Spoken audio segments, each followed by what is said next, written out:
Russian President Vladimir Putin holds a lengthy press conference in Moscow. What were the headlines and world reaction? Hello, I'm Anand Naidu and this is The Heat.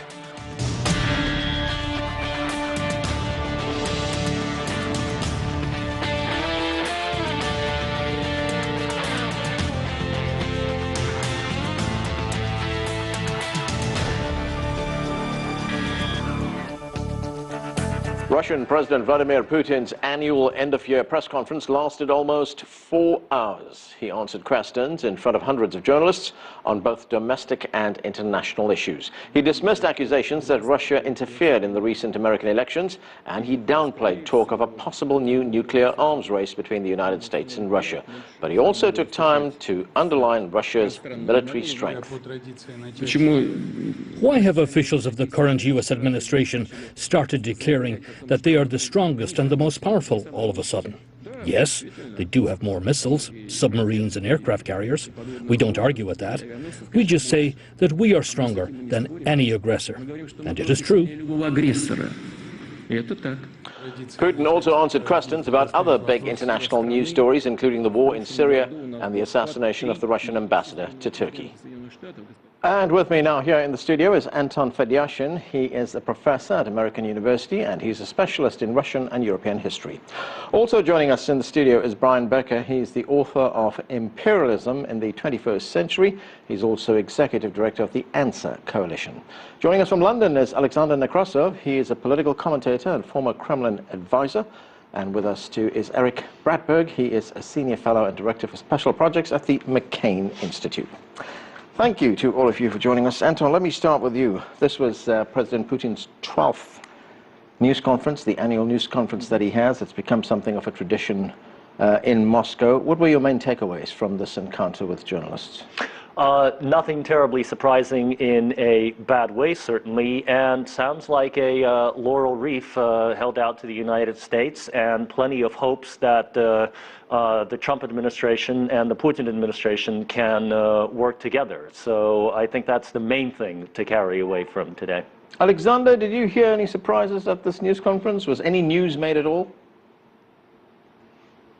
Well, I think the main surprise for me was that President Putin devoted so much to foreign affairs, because I suspect that many people were expecting him to deal in more detail with the economy, with the domestic problems. But I think he laid them aside, and that was, for me, the surprising bit about this press conference. But Alexander, he did talk about the economy, the Russian economy, the lack of growth, and what he was looking for in the future, the fact that defense expenditure may have to be cut. He also talked about agriculture making gains in Russia as well. Well, yes, he did cover some of the domestic policies and regions and other things, but on the whole, I think much more time was devoted to foreign policy than was expected. And I think the main message coming from the foreign policy bit is that Russia doesn't view America as an aggressor, as an enemy. I think also there was a hint that Russia could become a middleman between Trump and China. Because I think, it wasn't said openly, but Putin stressed in answer to the CCTV correspondent that, the relations were not just strategic partnership, it was becoming much more important. And considering that Trump has a rather aggressive stance, let's put it this way, mildly, towards China, I think there is an interesting political geography developing here. Eric, what did you make of what the Russian leader had to tell the world? Well, I think this was in line with some of the things we've heard Putin saying before. I do think it was interesting that he seemed to take almost a little bit of a softer tone when it came to Ukraine, sort of potentially looking to partner with the new incoming Trump administration to maybe cut a deal on Ukraine to get the sanctions lifted in particular. So I think that was interesting, while at the same time, of course, Russia's activities in Ukraine continue to be the same. Russia has still annexed Crimea and is continuing to foment a war in the eastern part of Ukraine. So while maybe a little bit of a softer tone to look for a diplomatic opening with the new U.S. administration, still very much the same policies going on at the same time. What would that diplomatic opening look like? I mean, what is he looking for? I think, in particular, I think he is looking to have the sanctions be rolled back. But I think he could also potentially be looking for some kind of bigger deal, a grand bargain with the Trump administration, potentially rolling back some of NATO's presence in Eastern Europe, potentially the missile defense system in Eastern Europe. So I think he's looking for all of these things, and I think in return might be willing to try to work with the U.S. administration in Syria. So I think that could be some of the contours for what such a bargain could look like. Right, interesting. Brian, this was a lengthy press conference, of course. It was 4 hours long. I'm wondering, to what extent was this, the press conference, what he had to say, to what extent was it framed as a response or an address to the incoming U.S. administration? Well, without doubt, it was an address to the incoming administration, but it was also an address to the mainstream media narrative about what happened inside the U.S. elections. Was there a Russian role inside the U.S. elections, which, of course, Putin made the point again that the Russian government did not influence the U.S. elections, that the Democrats are playing the blame game. They should take responsibility for their own failure.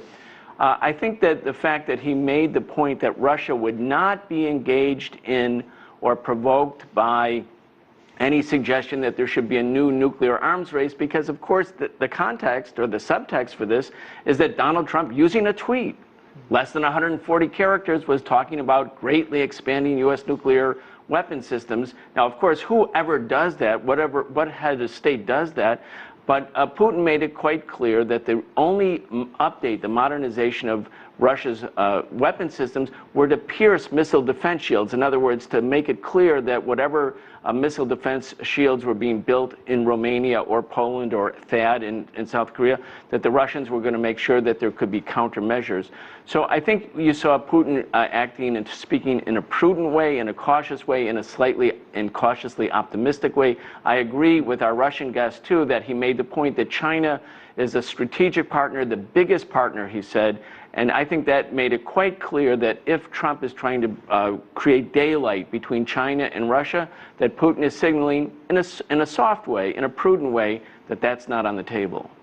Anton, he was certainly prudent. He didn't seem to be provoked by anything, these accusations that Russia was involved in the election, or the tweet that Donald Trump sent out on nuclear weapons. In fact, he said that that particular tweet about nuclear weapons and the U.S. Wanting to expand its nuclear arsenal didn't come as a surprise. He said he wasn't surprised by it, that it was something that Trump had said during the campaign.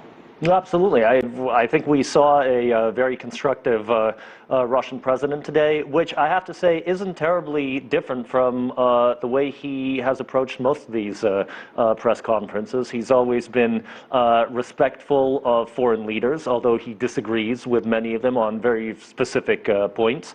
So again, this seems like sort of the threshold sort of set of state before the new administration comes into power in Washington. As far as the China-Russia-U.S. relationship goes, I think Putin understands very well that the Russians are not powerful enough to really challenge either the U.S. or the Chinese openly in any way, nor do they want to. But the Russians have enough clout that if they lean towards the Chinese or towards the Americans on any set of geopolitical issues, they can affect the outcome. And this is, I think, a reminder to both Beijing and Washington that Russia should be taken seriously, and when treated as an equal partner, it is ready to compromise and deal with equal partners. And to the point that Russia can act as a middleman in this relationship between China and the United States? Quite possible, but then that depends on a whole broad range of questions, and you'd have to look at the specifics to see how the Russians will behave. Right. Alexander, on the nuclear issue, let's listen to part of what President Putin had to say. Let's watch this. As concerns the new president-elect of the United States, Mr. Trump, there is nothing new here. During his election campaign, he spoke about the necessity of strengthening the nuclear component of the United States, to strengthen the armed forces. There is nothing unusual here. So, Alexander, here we have the Russian president who appears to be taking everything in his stride. There was no panic, no sense of panic whatsoever. But could this lead to a new arms race? Well, to be honest with you, I don't think that Putin was prepared to go into any sort of detail. I think the whole his angle on foreign relations, and specifically on relations with America, is that he was welcoming the new president. He was waiting for what the administration is going to say to Russia. He was waiting to meet, basically expecting to meet with him. So, to be honest, I don't think we should look very closely into all these things now, because the detail will be discussed later. And I think that he took a calm approach regarding that nuclear build-up. I think he was correct to say that a new spiral of arms race, nuclear arms race, is not yet on the cards. And we have to see, when Trump becomes president, what actually happens on that front. So I think it's a wait-and-see press conference, to be honest. Eric, what should we be reading into Putin's, the way he looks at the relationship with Donald Trump? He actually sent a letter to Donald Trump. I'm going to read you part of it, in which he says, "I hope that after you assume the position of the President of the United States of America, we will be able, by acting in a constructive and pragmatic manner, to take real steps to restore the framework of bilateral cooperation in different areas, as well as bring our level of collaboration on the international scene to a qualitatively new level." Yeah, I don't think we should maybe read in too much into a letter like this. I think it's more of a diplomatic courtesy. But I do think that it's clear that Putin is very much looking forward to the prospect of a Trump administration and potentially improving Russian-American ties. And I think, again, what he's looking for is sort of for Trump to be rolling back some of NATO's presence in Eastern Europe, to remove sanctions, to work with Russia on issues where they might have shared interests, such as in Syria. I personally think that such an arrangement would be very unfortunate, and I think it's important to keep a tough line on Putin, and if you do try to cut a deal, that will eventually be something that will backfire. So while Putin may be optimistic, and why Trump may initially be willing to consider dealing with Putin and finding some kind of arrangement that would improve ties, I find it very unlikely that that would last for a long time. I think eventually things will turn sour again, and the relationship will go back to where it is today. Brian, there was a response from Trump to that letter. Trump said, "A very nice letter from Vladimir Putin. His thoughts are correct. I hope both sides are able to live up to these thoughts." But then he said at the end, "We do not have to travel an alternate path." And the alternate, what is that alternate path? Well, this is Donald Trump. This is his personality.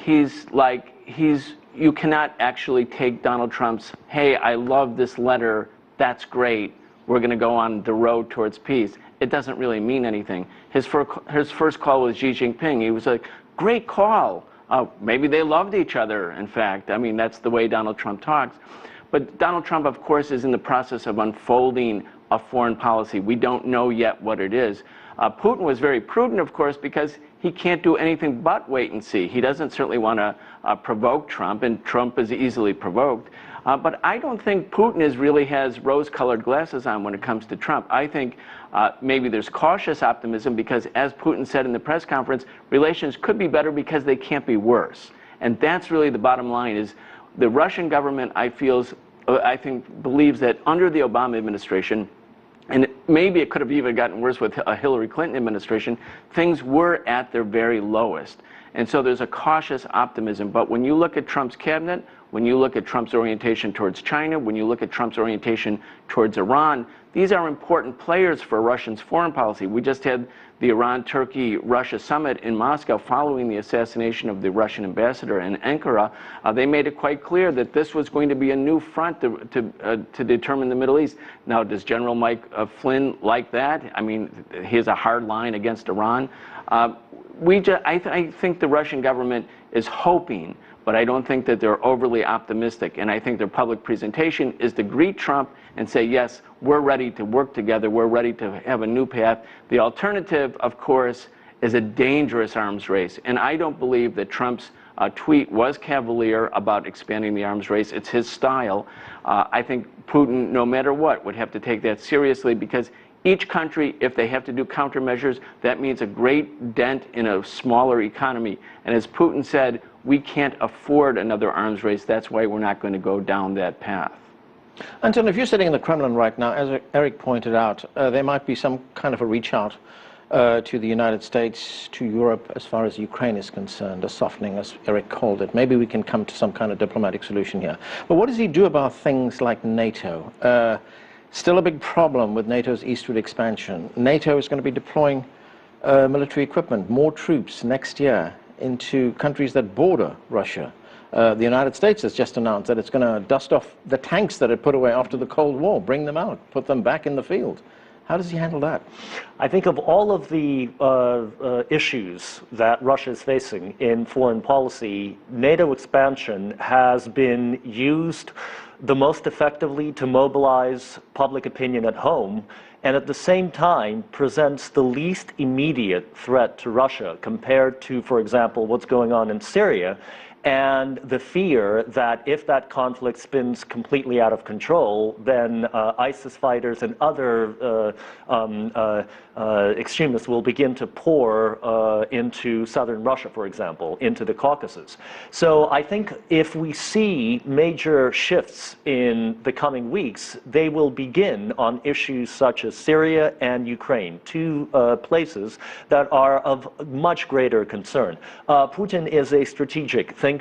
I don't think he hopes that NATO is going to change its mind about any of its recent tactical decisions, and I think the Russians are perfectly willing to wait. The thing that they will, I think, be more amenable to discussing immediately will be this issue of the anti-missile shield.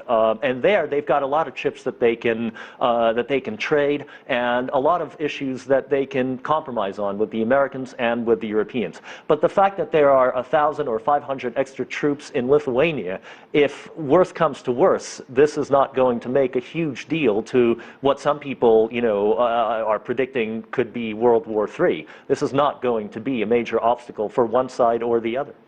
Alexander, what do you think Mr. Putin's foreign policy priorities are going to be? Well, I think that the first and major priority is going to be Ukraine. Now, we didn't really hear much about Ukraine, and basically Putin was saying that the Minsk format is going to continue, but basically nothing is moving, nothing is happening. And I would like to warn people, experts, about comparing Syria and Ukraine and so on. Syria, as I said already in previous interviews, is a sideshow for Russia. I'm sorry, but Ukraine is the major concern. And if Ukraine is not sorted out, or at least some sort of process begins, then I'm sorry, but the Syria is not going to matter to Russia. And Putin knows this very well. And Putin is hoping that if Trump becomes realistic when he comes into office, that maybe slowly the Ukraine issue can be resolved. There are already talks, for example, in the Kremlin about paying Ukraine for Crimea, some substantial amounts, but maybe divided into 15 years, because they understand that this process around Crimea has to move somewhere, it has to start somewhere. So I think this is the main issue. NATO expansion, whatever is being said in the Kremlin, it's not as seen as a huge danger at the moment. These, tactical moves, they don't really, change much in the structure, military structure in Europe. But Ukraine has to be resolved. The feeling in Moscow is that Ukraine has to be neutral. That is the ideal situation for Russia. So Putin will really, really have to think hard with his people how they are going to start this process with Trump. It's obviously a flexible thing.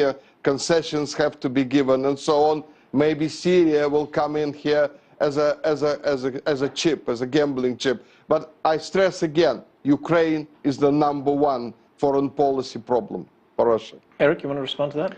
Well, of course, I think it's correct to say that Ukraine is one of Putin's primary foreign policy priorities. Unfortunately, however, there is a process already underway. It's called the Minsk II agreement, and Russia is not adhering to that agreement.